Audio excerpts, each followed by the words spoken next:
What if the only thing standing between you and a life you want is the story you keep telling yourself about who you are? Not your job, not your past, not your failures, just your belief about your own worth.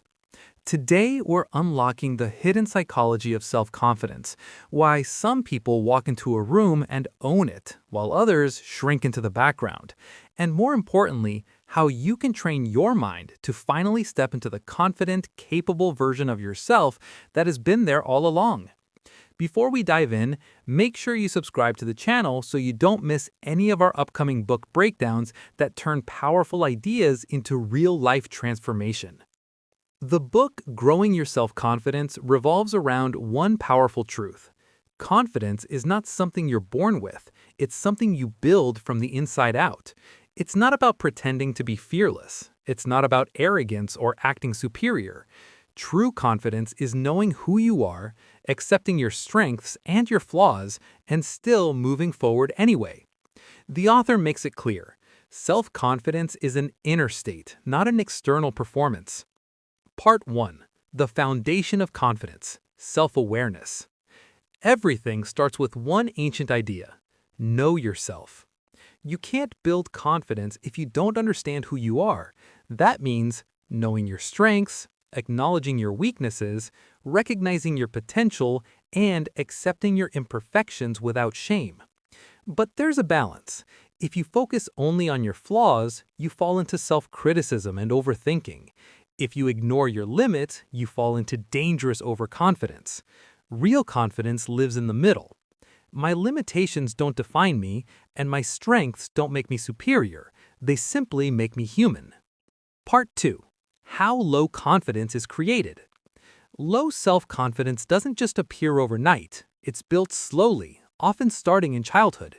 Maybe you were constantly compared to others, criticized more than encouraged, made to feel like your efforts were never enough. Over time, these experiences turn into internal beliefs. I'm not good enough. I always mess things up. Other people are better than me. And here's the scary part. Your mind starts accepting those statements as facts. The book emphasizes something powerful. Your confidence is shaped by the words you repeatedly tell yourself. Your inner voice can either build you or destroy you. Part 3. The mindset shift that changes everything. One of the core messages of the book is this. Confidence begins in the mind before it ever shows in your behavior. If you constantly repeat negative statements about yourself, your brain starts working to prove them true. But the reverse is also true. When you begin feeding your mind positive, realistic, encouraging thoughts, you slowly reprogram how you see yourself. This isn't fake positivity. It's training your mind to stop being your biggest enemy. Instead of, I'm a failure, you start saying, I'm learning, I'm improving, I can handle this. Small mental shifts create massive emotional change. Part 4. The Eagle Story, a powerful metaphor. An eagle was raised among chickens. It grew up believing it was just like them, walking on the ground, never flying. Every day it looked up at the sky, watching eagles soar, wishing it could do the same, not realizing it was one of them. It died, never discovering its true nature. That eagle is a symbol for people who never discover their potential because they accepted a limited identity. The message is clear. You may be living like a chicken when you were built to fly. Confidence grows when you dare to test your wings. Part 5. Optimism and risk-taking. Confident people aren't people who never fail.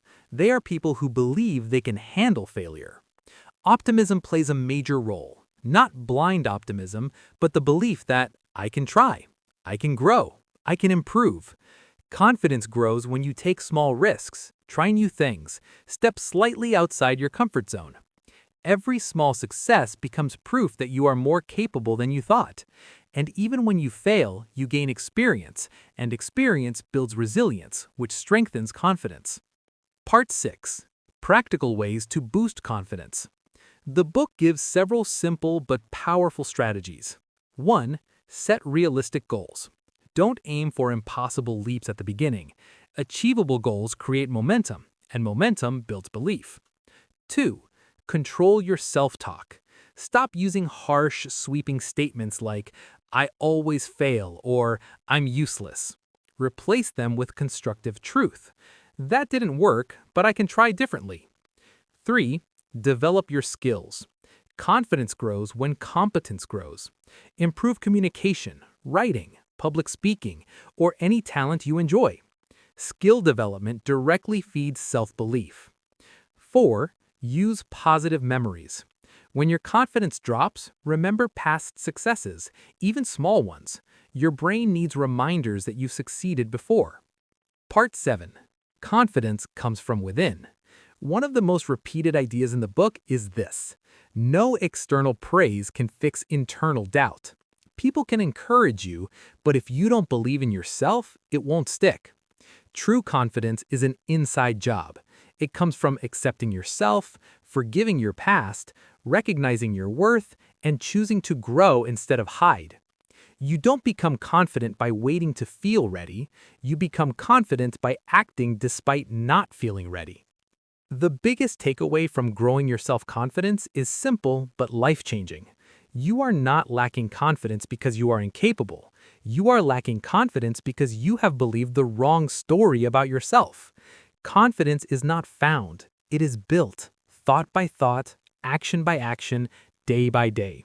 And the moment you decide to stop being your own critic and start being your own supporter, everything begins to change. If you want to read the full book, you'll find the link in the description below. And if you found this summary helpful, don't forget to subscribe to the channel so you can get more powerful book insights that help you grow, think deeper, and become your best self.